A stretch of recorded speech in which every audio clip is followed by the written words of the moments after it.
Yes, magandang morning mga Kamatic for Life. Muli dito tayo sa Global Pinoy Automatic Transmission Specialist. Dito po ito sa Banay-Banay branch.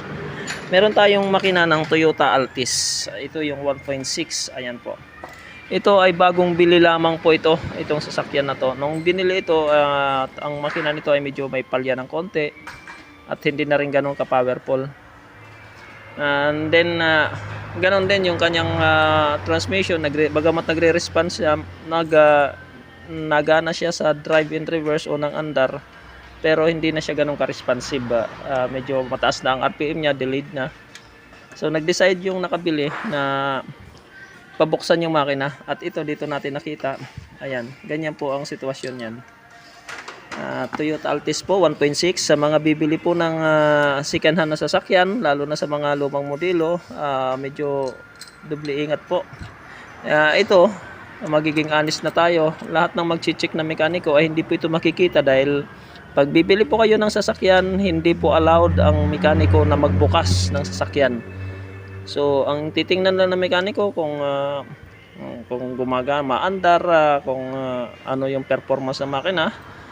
So doon na lang pag-uusapan, pero para silipin yung loob, hindi po allowed ang mekaniko para silipin ang loob. Malalaman lang yan, katulad nito ay pinabuksan sa amin.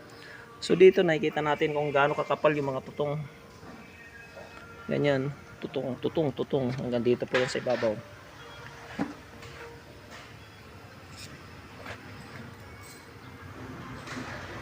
Ganyan po kakapal ang tutong sa loob ng makina. So ito, hindi na ito tatagal, kakatok na ito yung ganitong performance, dahil yung kanyang lubricant hindi na maganda. Maganit na rin po ito para sa lahat ng mga kagaya ng piston ring, yung main bearing, conrod bearing. So kahit yung balancer o yung mismong oil pump, medyo maganit na po yan. Hindi na maganda ang lubrication nito.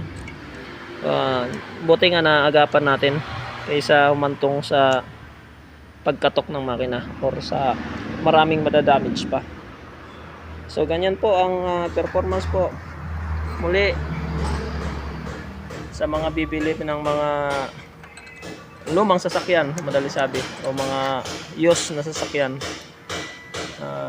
medyo mag-ingat po, at saka baka ganito po ang makita ninyo o maranasan ninyo sa katulad po nito. Ayan po ang kakalabasan yan pagka matagal na po. Ito po ay napabayaan po ito ng dating may-ari. Hindi siya well maintained. Ayan, ito nagtuklap tayo. Yung piston niya. Yung piston niya, no.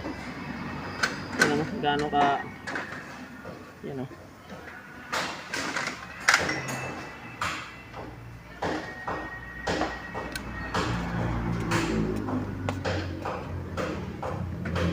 Ganyan ang performance niyan.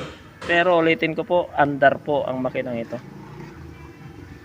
Yun nga lang, kung hanggang saan siya tatagal, hindi na po natin masabi yan, kasi yung performance ito, yan, malaki na yung play, malaki na.